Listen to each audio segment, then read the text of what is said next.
Muito bem. Nesse tema Ecologia Cultural e Esperanto, o papel do Esperanto para uma comunicação culturalmente ecológica, gostaria de abrir para as perguntas, que em geral as perguntas dos que estão aqui assistindo a essa nossa conversa, pode ser a pergunta que você em casa gostaria de fazer, Quem sabe? Como é que surgiu o Esperanto? O Esperanto surgiu, historicamente, eu diria que o Esperanto é o coroamento de um processo longo, porque a necessidade de falar um idioma que o outro entenda, que eu não vá impor o meu idioma ao outro e nem o outro impor a mim, já existe. E muitas línguas planejadas ao longo da história tentaram chegar, como por exemplo Sol, Ré, Sol, que eram com notas musicais. Isso é uma curiosidade hoje. Línguas filosóficas pegaram categorias do pensamento e tentaram codificar isso para se comunicar, mas fica uma coisa tão complexa que ninguém consegue se lembrar dos termos da língua. Mas em termos de língua mesmo planejada, acho que talvez as mais famosas sejam o Volapük, que é da época do Esperanto, o Ido, que é um filhote do Esperanto. Ido em Esperanto mesmo quer dizer filho, então uma tentativa. Houve antes o Latino Sine Flexione, ou seja, simplificar o latino para o latim para efeitos de comunicação. O que não deu certo, porque imagina você falar a seguinte frase em latim: o meu celular está no bolso da minha calça e ele tocou quando eu estava no elevador. No tempo dos romanos não tinha elevador, as calças não tinham bolso e muito menos havia celular. Então, essa atualização é muito complexa. De qualquer forma, o Esperanto nasceu no que hoje é a Polônia, pouco antes de 1887, houve um período do pra-Esperanto, o Esperanto mais antigo, mas em 1887,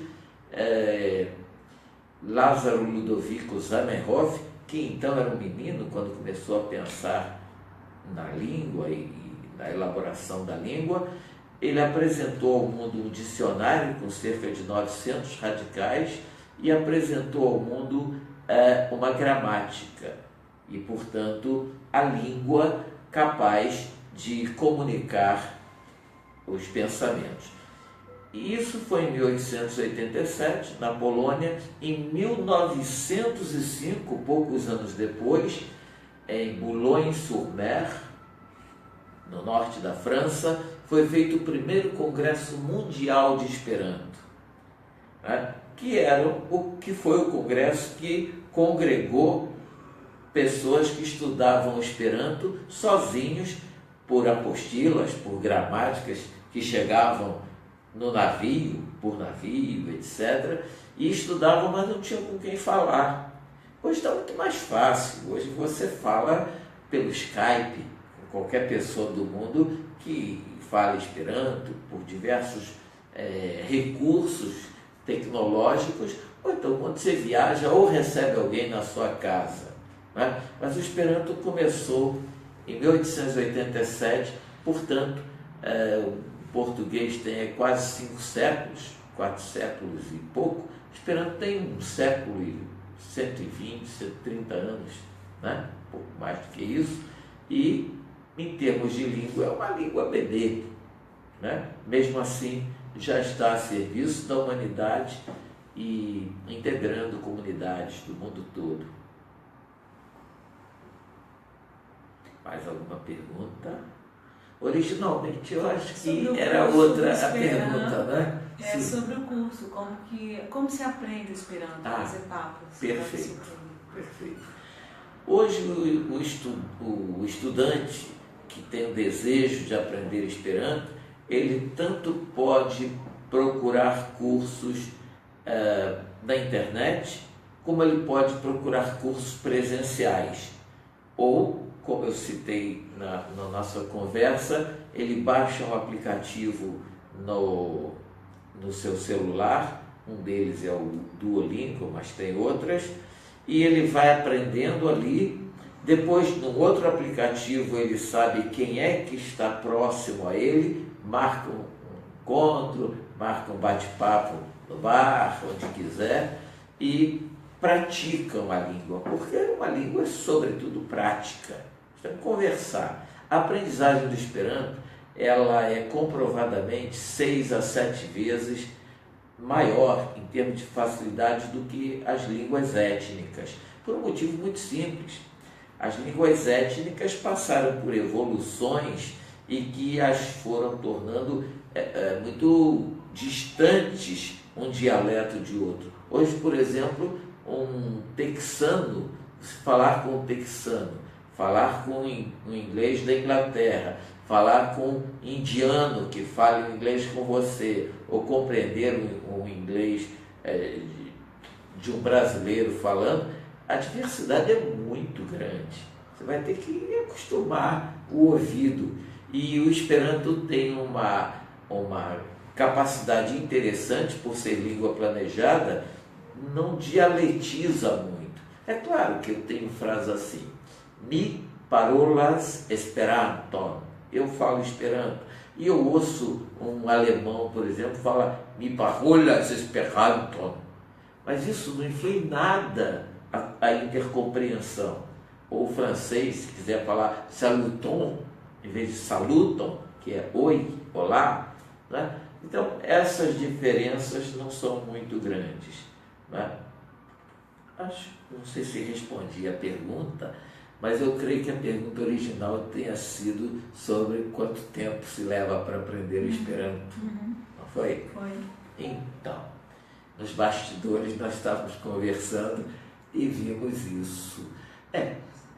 A média varia muito. Eu acho que aprender qualquer língua exige um mínimo de dedicação.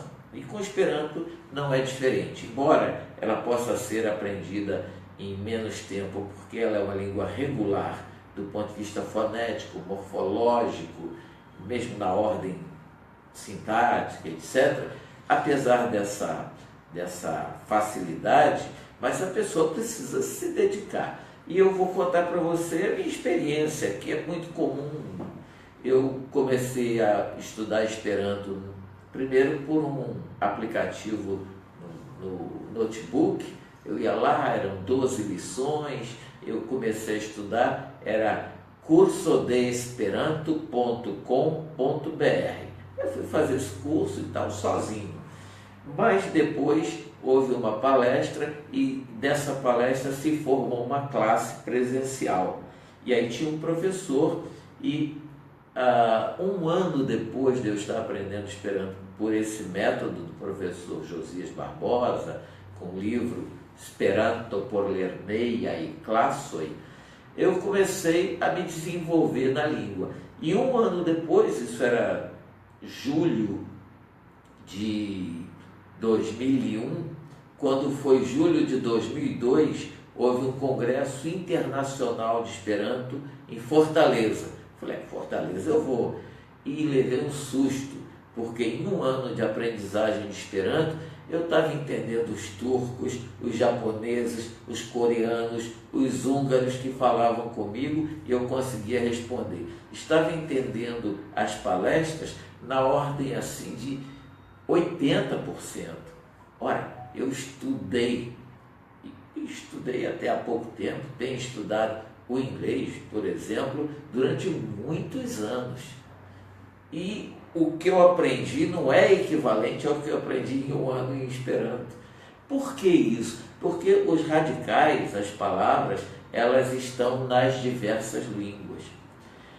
O brasileiro que não sabe Esperanto, se eu falo assim, mi vivas em apartamento, ne em domo. O cara vai pensar, mais difícil aí é domo. Domo, domicílio, ele pensa em casa. Mas me vivas em um apartamento, parece que eu estou falando português. Não é? Lá evento estes trebona. Alguém vai saber que eu estou falando de um evento e que foi positivo, foi bom o evento. Esperanto estas utila lingvo. Quem não entendeu? O Esperanto é uma língua útil, né? Bela, belsona. Então, como tem muito radical de línguas latinas, né, do espanhol, do francês, etc., e de línguas como o alemão, né, e mesmo de línguas orientais, então cada um desses povos se sente muito em casa quando está aprendendo Esperanto, porque ele já sabe muitas coisas da sua língua étnica particular.